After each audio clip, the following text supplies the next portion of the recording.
este recurso de amparo para suspender, digámoslo así, finalmente eso fue lo que ordenó el Poder Judicial, este procedimiento que para el Sindicato de Trabajadores, la Defensoría, tenía una serie de faltas de transparencia. Pero vamos a conversar con Lili Ku, es vocera precisamente del Sindicato de Trabajadores de esta institución, para que nos comente cómo han tomado ustedes esta decisión del Tribunal Constitucional. Buenas tardes. Sí, buenas tardes, señor Bayón. Gracias por la invitación a su programa nuevamente. Con relación a esta sentencia, nosotros consideramos que se trataría de un peligroso y grave retroceso de la justicia constitucional en nuestro país, ¿no?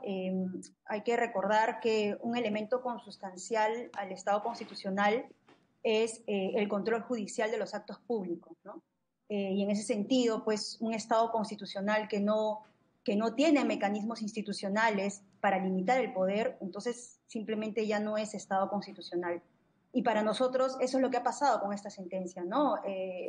Con esta sentencia el tribunal prácticamente nos está diciendo que no se puede hacer un control judicial sobre las decisiones, los procedimientos, ¿no? O los actos del Poder Legislativo, ¿no? Con lo cual estaría dejando al Congreso prácticamente exento de todo tipo de control, ¿no? Eso quiere decir que mañana el Congreso podría adoptar cualquier decisión arbitraria y simplemente nosotros, los ciudadanos y ciudadanas, no podríamos accionar ni recurrir al Poder Judicial para cuestionar este tipo de acciones. Entonces es claramente peligroso, es grave lo que está pasando, porque además el Tribunal Constitucional se supone debía simplemente pronunciarse si se procedía o no que se haga este tipo de control por parte de los jueces constitucionales, ¿no? Pero al parecer lo que ha hecho incluso es pronunciarse también o verificar los temas de fondo que se estaban viendo en estos procesos, algo que también le correspondía propiamente a los jueces al Poder Judicial. Constitucionales. Claro. Y de hecho quedaba pendiente precisamente esta decisión del Poder Judicial respecto a este recurso que había presentado el Sindicato de Trabajadores de la Defensoría, ¿no? Algo que también se demoró esta decisión o la resolución. Sí, claro, es una demora que además hay que ser realistas también, que no es solamente privativa de este proceso de amparo, ¿no? Sabemos muy bien que estos procesos constitucionales y cualquier proceso judicial en nuestro país, lamentablemente, por estas falencias institucionales y la carga procesal excesiva que existe en el Poder Judicial, demoran, ¿no? Demoran, y es por eso que incluso podríamos decir que este proceso se ha tramitado de alguna manera dentro de plazos más o menos razonables, ¿no? Pero aquí lo que ha habido claramente es un apuro por querer hacer las cosas como el Congreso, lamentablemente, o quienes integran actualmente el Congreso han querido desde un inicio, ¿no? Ahora, han habido algunas opiniones, por ejemplo, de la congresista Gladys Echaíz de Renovación Popular, que ha manifestado que con esta decisión el Tribunal Constitucional le ha devuelto varias de sus funciones al Congreso. ¿Esta afirmación es exacta? ¿Qué es lo que exactamente sustentaba, argumentaba este recurso que ustedes presentaron ante el proceso que se desarrollaba por la elección del defensor del pueblo en el Congreso?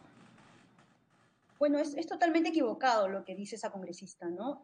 Nosotros en ningún momento, y eso es lo que hemos venido repitiendo desde el inicio, desde que presentamos nuestra demanda, no se ha cuestionado en ningún momento las competencias constitucionales del Congreso para elegir al defensor o la defensora del pueblo, ¿no? Lo que nosotros hemos hecho simplemente es pedirle al juez constitucional que se haga un control sobre la manera, la forma como se estaba llevando a cabo este procedimiento que uno entendería debería hacerse de la manera más transparente y participativa, ¿no? Es un derecho de todos los ciudadanos poder pedirle a cualquier autoridad pública que transparente sus acciones y justifique sus decisiones, ¿no? Eso es lo único que hemos estado pidiendo hasta el día de hoy al Congreso de la República. No hemos cuestionado en ningún momento su competencia, esa está incólume, no la estamos en ningún momento poniendo en tela de juicio, ¿no? Bueno, de hecho, el Congreso incluso, bueno, es una percepción personal, pero digamos que ha tenido una evidente intención de desacato de la orden del Poder Judicial, porque hay que recordar que hubo una primera orden de este Poder del Estado, del Poder Judicial, para que se suspendiera el proceso, y finalmente reformularon, digamos, la comisión encargada de elegir al defensor o defensora del pueblo. Luego se pidió una nueva observación en ese sentido y nuevamente reformularon la integración de este grupo que se encargaba precisamente de desarrollar este proceso.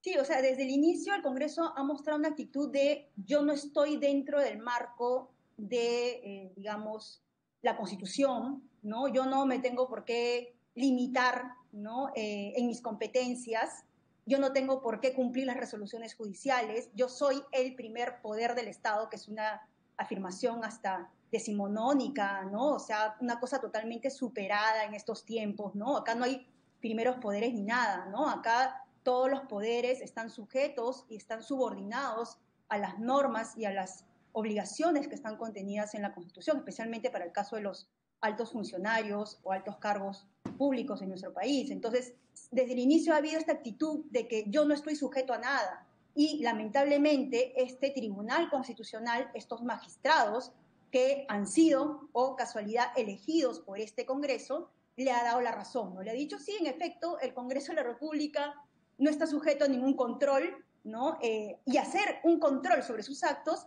sería más bien, digamos, intervenir en sus competencias constitucionales, una interpretación totalmente equivocada. Y eso con cargo a que también se revise con más detenimiento, obviamente, los argumentos Claro, porque solamente se ha dado a conocer la parte resolutiva. La parte resolutiva, exacto. claro, ¿no? De hecho, es sorprendente, y es algo que sí me gustaría comentar, ¿no? Es sorprendente que los jueces constitucionales o los magistrados del TC salgan a explicar una resolución que ni siquiera han dado a conocer en su integridad a la población, ¿no? O sea, ¿cómo yo puedo cuestionar argumentos sobre una sentencia que ni siquiera he podido leer porque ni siquiera la han publicado? Ahora, estamos hablando, en el caso particular de esta conversación, del proceso de selección o de elección del defensor del pueblo, pero hay otros temas, ámbitos en los que también se ha pronunciado el Tribunal Constitucional. Uno que tiene que ver con la SUNEDU, por ejemplo.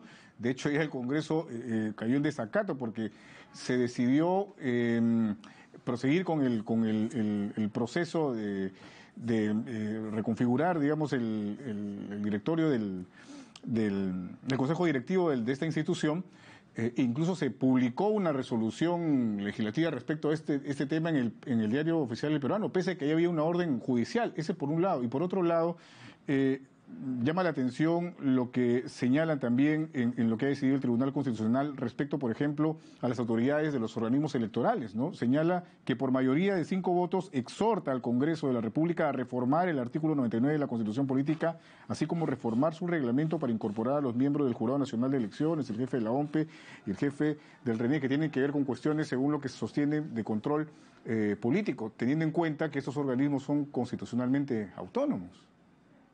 Sí, no, y es más, o sea, en esta resolución corre traslado, además, a la Junta Nacional de Justicia como una especie así de, digamos, de advertencia, ¿no? Y le dice que evalúe, según sus competencias, la función o la conducta que han tenido los jueces que han admitido estas demandas, lo cual, como decía al inicio, es sumamente peligroso porque este es como un mensaje incluso al resto de jueces constitucionales en nuestro país, ¿no? Que si se atreven a iniciar o admitir demandas en procesos constitucionales contra actos del Poder Legislativo, entonces están expuestos a que se les inicie procedimientos disciplinarios en este ámbito, ¿no? Entonces es sumamente peligroso. En otras palabras, no solamente se está aquí dando carta blanca a que el Congreso pueda elegir altos cargos o altos funcionarios como le viene en gana, sino también se le está dando carta blanca para que promueva proyectos o iniciativas legislativas que flagrantemente vulneran derechos fundamentales. Y de hecho, claro, y de hecho, digamos que hasta se puede politizar la elección de autoridades y organismos electorales que son más bien técnicos y reitero, independientes y autónomos constitucionalmente. La historia, digamos que puede dar la razón en ese sentido, ¿no? Los procesos de selección de miembros del Tribunal Constitucional pasados daban cuenta precisamente de cómo se manejaban de alguna forma estas negociaciones, en fin, o acuerdos para finalmente elegir a uno u otro candidato en ese sentido. Eso en realidad podría colisionar con la institucionalidad y la independencia de instituciones importantes como son los organismos electorales, sobre todo luego de este proceso de elecciones pasado, en los que han sido sumamente criticados por un sector precisamente de bancadas de partidos políticos en el Congreso de la República. Sí, a eso iba, ¿no? O sea, que el Congreso ahora tendría como una especie de carta blanca para iniciar procedimientos parlamentarios, investigar, perseguir, acosar a funcionarios que hacen una labor autónoma, independiente, ¿no? Sin el riesgo de que se pueda cuestionar este tipo de procedimientos irregulares en el ámbito judicial. Eso es es muy grave lo que está pasando en nuestro país, como le decía. Si se limita esta facultad por parte de los jueces, entonces simplemente nos están dejando en la práctica sin Estado constitucional, porque la ciudadanía simplemente está en indefensión.